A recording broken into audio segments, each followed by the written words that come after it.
thank you for your time. Welcome to C5, and it's a pleasure to have a conversation with you. Mr. Clinton, if you watch today Latin America, for me it's really important to know your opinion about the current status of the relationship between the USA and Latin America.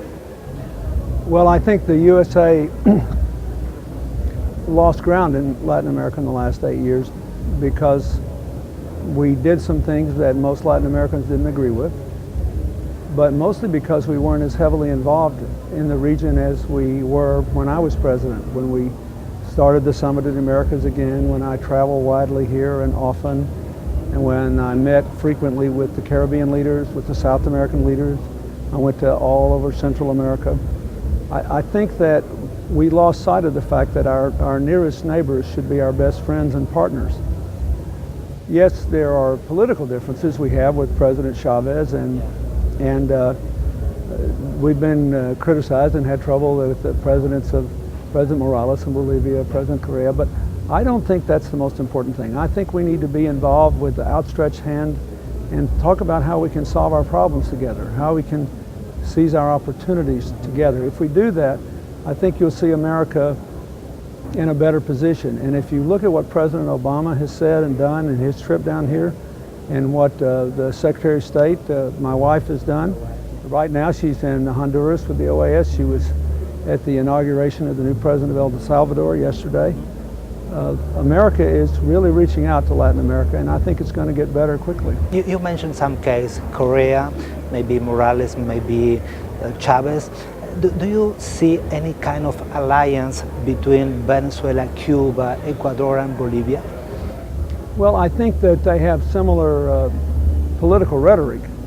I think that the policies are different in each country, and to some extent dictated by the price of oil or natural gas or the metals or minerals they have. But what I think we're going to have to do is to find a way to acknowledge that Latin America, from Mexico to Tierra del Fuego, is a very diverse place. And we're having elections all the time. We're going to have different governments with different philosophies, but we need some general principles where we reaffirm our support for democracy and human rights. We reaffirm our support for sharing the future through free markets and fair trade, and we find a way to work on common problems, including the energy problem, together. When you see Argentina, do you believe that Argentina is closer than the USA or closer than that group that you mentioned? Well, for me, it's not, that's a decision for Argentina to make. The thing that's most important to me is that America be close to Argentina, that we try to support your aspirations, help you solve your problems, and find more things we can work on together. When I was president, that was my philosophy. We had Argentina designated as our first major non-NATO ally. We worked on climate change together. We worked on agricultural issues together, a whole range of things. I think we just need to try to be a good neighbor and let the politics take care of itself.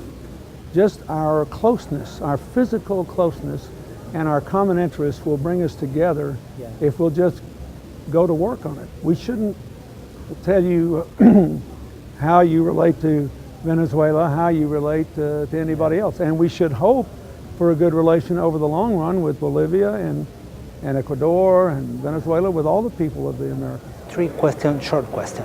The first one, the last week there was an incident in Caracas.